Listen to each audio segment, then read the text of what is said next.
Good evening, ladies and gentlemen, and welcome back. Today I want to take a quick look at the third episode of Better Call Saul Season 4. A friendly warning to all. If you aren't caught up on all of Better Call Saul and all of Breaking Bad, there will be spoilers in this video. So viewers, please be warned. Hey!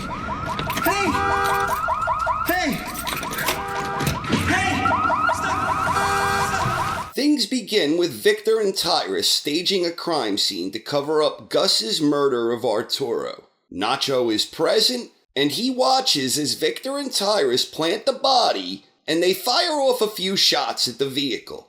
Nacho hops in the car, and he needs to take a shot in the shoulder to make the story believable. But little does he know, Victor and Tyrus intend to make this story beyond reproach. Can I make the call now?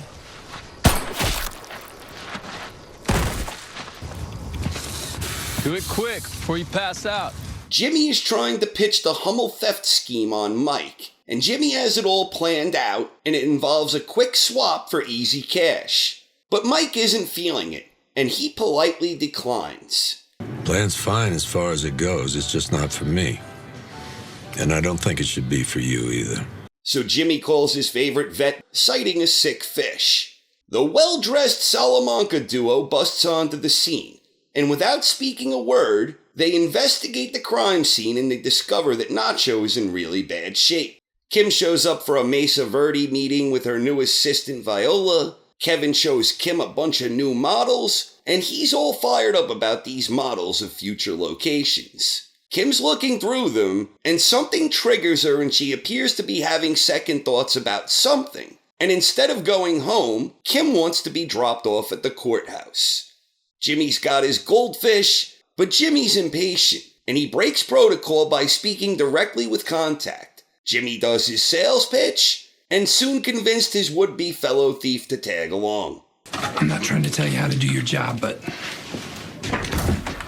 Just as Jimmy's leaving, a well-dressed Salamanca walks in. So Kelter tries saving Nacho, and given his limited resources, he manages to get the job done, but then he warns Nacho that he ought to see a real doctor, but that he should probably be okay. So Jimmy's thief is on the move, he makes the swap, and holy shit, the interviewer is living out of his office, and he pours himself a drink.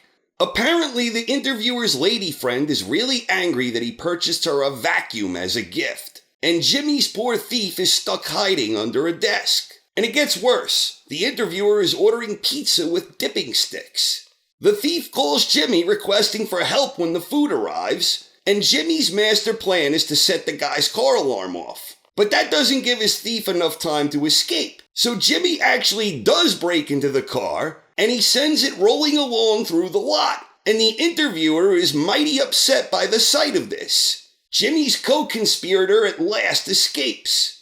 Juan Bolsa informs Gus of the hit on Nacho and Arturo, and Gus ultimately gets what he always wanted all along. Find a local supplier on your side of the border. Cut a deal. Gus enters a chemistry lab, and holy shit, it's Gale, and he's singing about chemistry. Gale tested Gus's samples, and they're all shit, ranging from 39% to 58% pure, with the best of the bunch reaching 67%. And Gale is eager to impress and show that he can do better. Basically, they're Drek. I could do much better. Gale. Much higher grade. I could make a kilo or more right here. No one would know. Kim's finishing up some business with Viola, Jimmy's having some cereal, and Kim decides it's time to go over Chuck's will. She gives Jimmy the check for $5,000, a release form to sign, and the letter from Chuck. Jimmy reads it aloud, and the letter was actually quite touching. But Kim breaks down as he gets towards the end. Hey, no, just give me a minute. All in all, I thought it was a very good episode. Gus's plan is taking shape, and he's getting what he wants. He's crippling the Salamancas. He's now being ordered to find an interior supplier, and Juan Bolas took his bait hook, line, and sinker. And taking a page from Mike's playbook paid instant dividends here. But all of this seems a little too easy for Gus right now. And the Salamancas are getting played so badly right now that I refuse to believe they don't have a strong play coming soon. And while things seem hopeless for poor Nacho, and I think things are going to end very badly for him, I think he has a final stand in him left before all is said and done. So now we can see a clearer path from the present relationship with Gus and Gail up to the point where Gail was opening shop before Walter White interrupted the scene.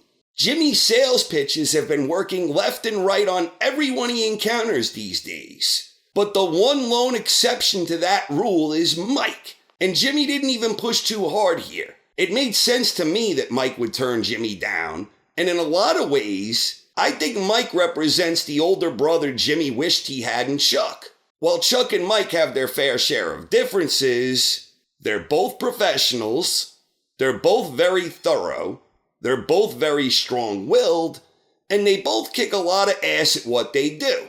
They also both exude a certain type of wisdom in all their encounters with various other characters. The difference is, Mike and Jimmy have a mutual respect, and when Mike rejected the offer, I think Jimmy wound up having even more respect for Mike, because deep down Jimmy must know it's a shit idea.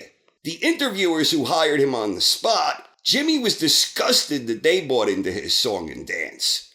But never for a second did Mike entertain this idea seriously. And I think that Jimmy has greater respect for Mike because of it.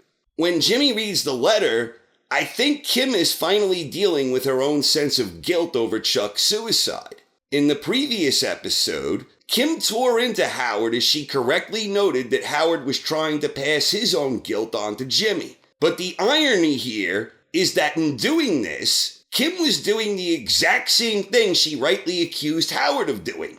Kim was passing her guilt on to Howard.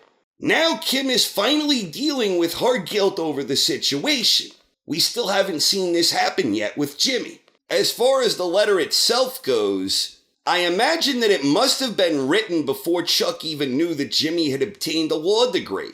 Or actually before Jimmy actually obtained a law degree. So I think this letter was likely something that had been written and sitting around long before Jimmy's most recent feud with Chuck that we've seen over the course of the last few seasons. All in all, I thought it was a very good episode, and I'm definitely looking forward to the next one. Thanks for watching, everyone. Hope you enjoyed, and have a wonderful night. There's holmium and helium and hafnium and erbium and phosphorus and francium and fluorine and terbium and manganese and mercury and molybdenum and magnesium, dysprosium and scandium and cerium and cesium.